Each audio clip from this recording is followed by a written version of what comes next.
జాడి రాంబాబుని గెలిపించుకున్నట్లయితే ఇందిరమ్మ ఇల్లు కావచ్చు, సీసీ రోడ్లు కావచ్చు, సైడ్ కాల్వలు కావచ్చు, అన్ని విధాలుగా అధికారం ఉన్నందుకు అన్ని పనులు చేసి పెడతానని, ఇందిరమ్మ ఇల్లు కూడా మీకు 2వ విడత ఇప్పిస్తానని, రేషన్ కార్డులు కూడా జారీ చేస్తామని, భూమి పట్టాలు కూడా జారీ చేస్తామని మంత్రి సీతక్క బుట్టాయిగూడెం సర్పంచ్ అభ్యర్థి గాడి రాంబాబు కత్తెర గుర్తుపై ఓటు వేసి భారీ మెజార్టీతో గెలిపించాలని మంత్రి సీతక్క అన్నారు. వారి వెంట బ్లాక్ కాంగ్రెస్ అధ్యక్షులు వెంకన్న, ఎండి తాజుద్దీన్, మార్కెట్ కమిటీ చైర్మన్ రేగ కళ్యాణి, కాంగ్రెస్ పార్టీ సీనియర్ నాయకులు, కార్యకర్తలు పాల్గొన్నారు.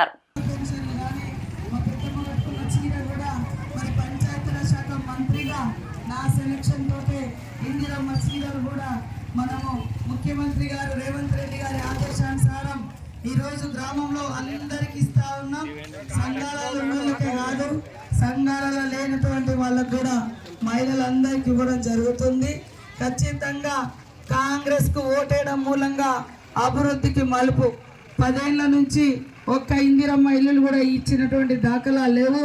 ఈరోజు కాంగ్రెస్ ప్రభుత్వం వచ్చిన నాటి నుంచి ఈ నియోజకవర్గంలో 5,000 ఇల్లులు ఇచ్చి మరి వాళ్ళు 10 ఏళ్ళు ఇల్లు ఇవ్వకపోవడంతో మేము ప్రసాదం లాగా ప్రతి ఊరికి 5-10 ఇల్లు పంచాయతీరాజ్ శాఖ మంత్రిగా మండల పరిషత్, జిల్లా పరిషత్, గ్రామ పంచాయతీల అభివృద్ధి మళ్ళీ ఓటేసి గెలిపించాలని పేరు పేరున విజ్ఞప్తి చేస్తా ఉన్నా.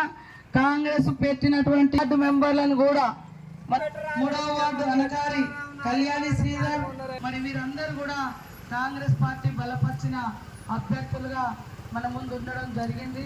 అందుకనే వీరందరినీ గెలిపించి